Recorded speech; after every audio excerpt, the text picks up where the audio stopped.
Good morning dear students.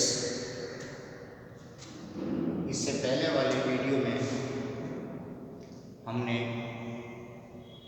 Parts of speech पर discussion किया। हमने आपको समझाया what is noun, what is pronoun, verb, adverb, adjective,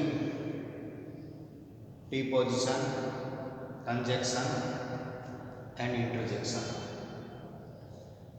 उसमें हमने आपको definition of every part of speech and what is the use of every part of speech. आज हम उनको प्रैक्टिकल रूप में प्रैक्टिस एक्सरसाइज से हम उनको समझ रहे हैं। कुछ वाक्य बोर्ड पर लिखे हुए हैं और इसमें कुछ शब्द जो है वो अंडरलाइन किए हुए हैं। अब हमें अंडरलाइन वर्ड को पहचानना है कि ये पार्ट्स ऑफ स्पीच कौन सा पार्ट्स ऑफ स्पीच है। नाउन है, प्रोनाउन है, वर्ब है, एडवर्ब है, एडजेक्टिव है या कोई अन्य पार्ट्स ऑफ स्पीच है। और इसका प्रयोग यहाँ क्यों हुआ। जैसे पहला सेंटेंस है आपका, Ram can play the drum. यहाँ कैन को अंडरलाइन करो,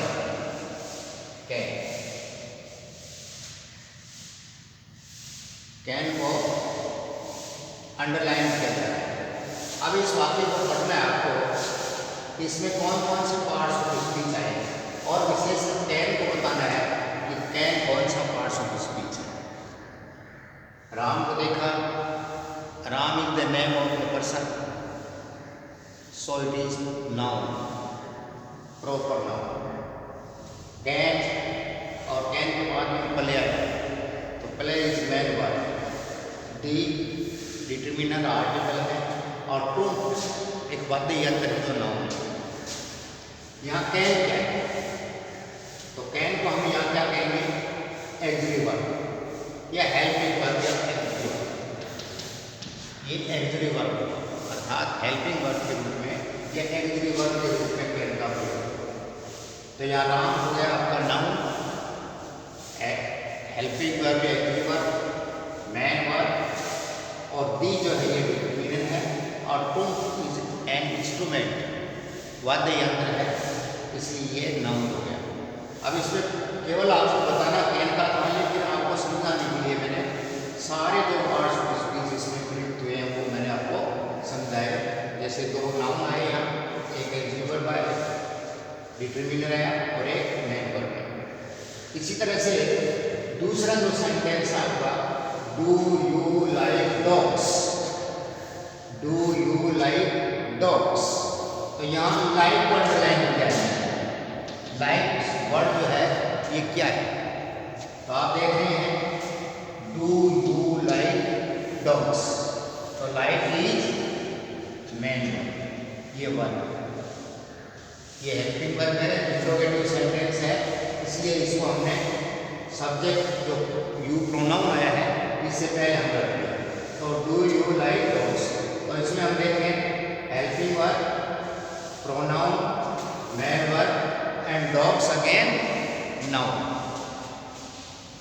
तीसरा सेंटेंस देखिए, they listen to music every day, they listen to music every day, वो हर दिन म्यूजिक को सुनते हैं। तो यहाँ मैंने लिसन सबको अंडरलाइन किया है। तो what is the listen, listen क्या है, सुनना, एक्शन वर्ड है ये वर्ड, ये क्या है, वर्ब का प्रयोग। इस तरह से नेक्स्ट जो सेंटेंस है, she is an old lady, she is an old lady.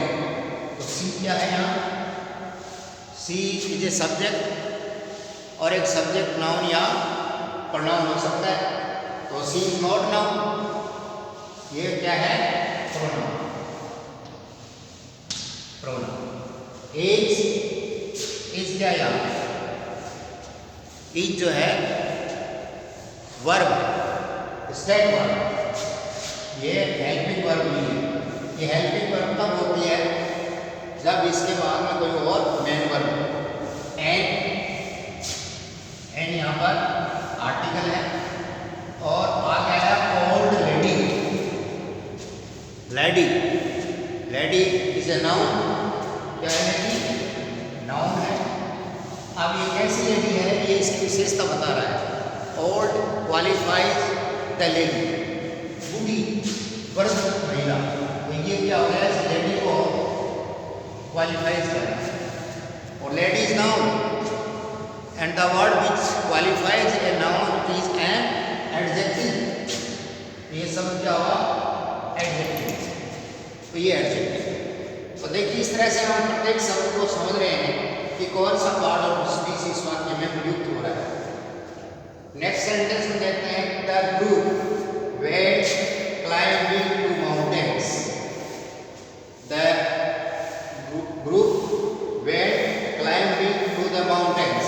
यहाँ एक शब्द आया ग्रुप।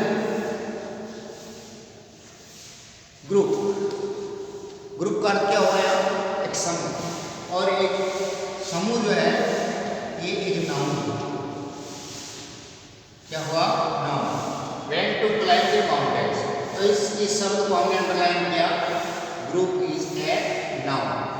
इस तरह से नेक्स्ट जो सेंटेंस है, this is a fast car. This is a fast car. ध्यान दीजिए यहाँ फास्ट शब्द का प्रयोग किसके लिए हो रहा है? कार के लिए हो रहा है। अगर उसकी रेस के लिए फास्ट होता तो ये एडवर्ब होता। द कार रन्स फास्ट, तो यह रन्स को क्वालिफाइज करता तो ये एडवर्ब होता। लेकिन यहाँ किसको क्वालिफाइज कर रहा है? कार को। किसको क्वालिफाइज कर रहा है? कार को। What is car? Car is a noun. और एक नाउन को क्वालिफाइज करने वाला शब्द जो है वो एडजेक्टिव। ये एडजेक्टिव। नेक्स्ट सेंटेंस देखिए, he did well in the test. He did well in the test. तो he यहाँ प्रोनाउन हो गया। और did या वर्ब, ये प्रोनाउन ये verb.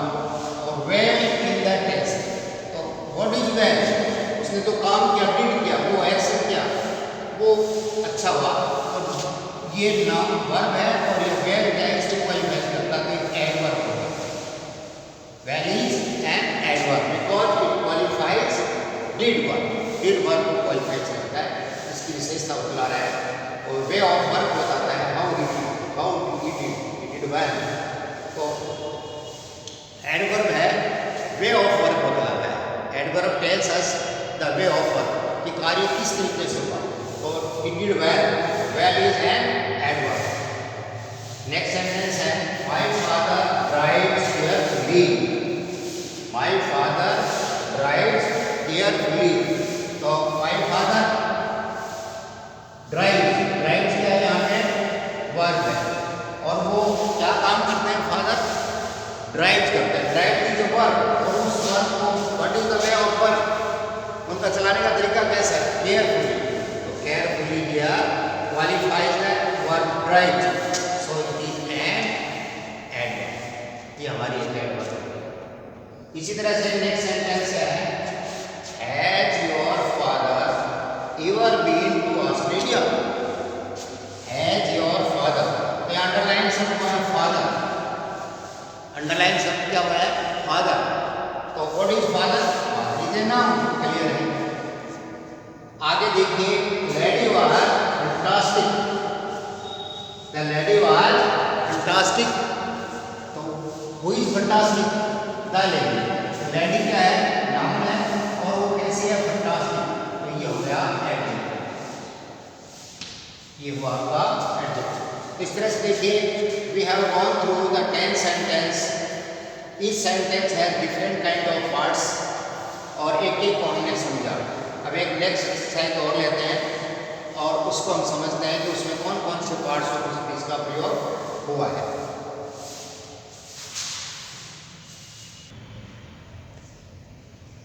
Yes friends, another exercise to practice. दूसरी एक्सरसाइज को देखते हैं और इसमें भी कुछ अंडरलाइन वर्ड्स हैं, उन्हें फाइंड आउट करना है कि ये कौन सा पार्ट्स ऑफ स्पीच है। जैसे पहला सेंटेंस है, you have to believe in yourself if you are expect to be successful at the same time. यहाँ एक शब्द अंडरलाइन, योरसेल्फ। योरसेल्फ, आपको ध्यान है यू, योर, योर्स और योरसेल्फ ये प्रोनाउन है। ये क्या है? प्रोनाउन। कौन सा प्रोनाउन है? इसको हम रिफ्लेक्टिव प्रोनाउन कहते हैं। यू इसका ऑब्जेक्ट हुआ, सॉरी सब्जेक्ट हुआ, और यू प्रोनाउन का ऑब्जेक्ट भी यू ही होता है।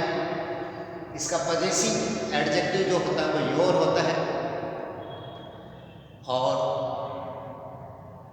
ये जो है ये है आपका reflective pronoun, your.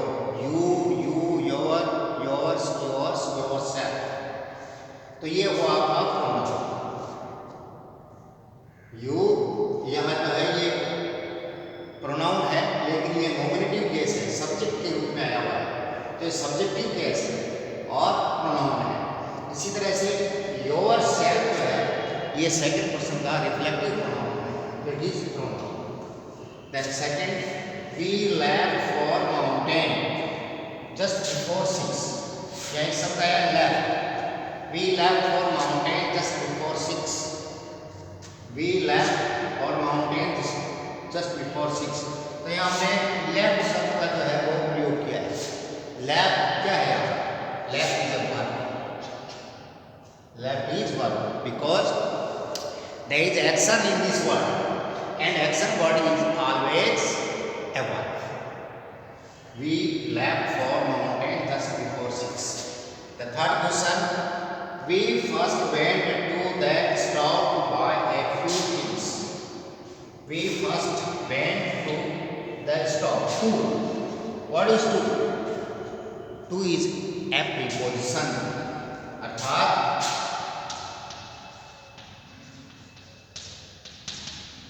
preposition is a word which tells about the position of two things in regarding to their places. तो यहाँ हमें स्टोर को, हमारी जो एक्शन है उसको स्टॉप से जोड़ रहा है, तो जोड़ने के लिए ट्रू होता है और किसी को सेपरेट करने के लिए फ्रेम होता है।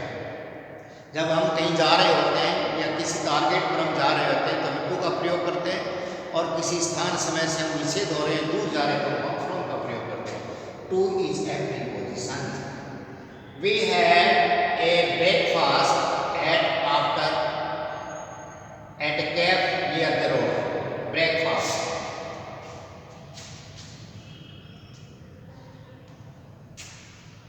शब्द है breakfast.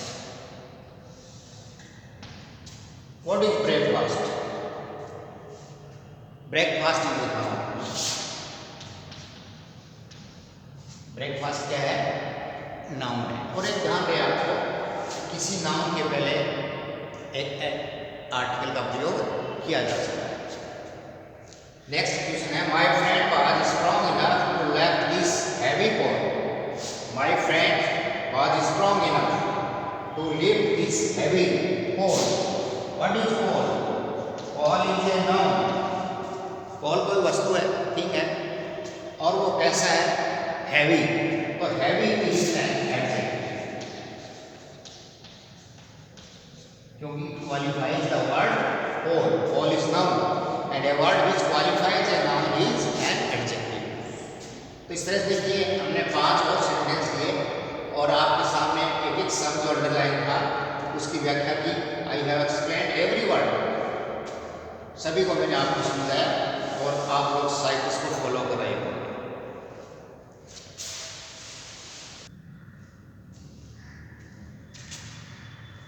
Friends, one more exercise to practise. देखिए कुछ वाक्य दिए हैं, I have written some sentence on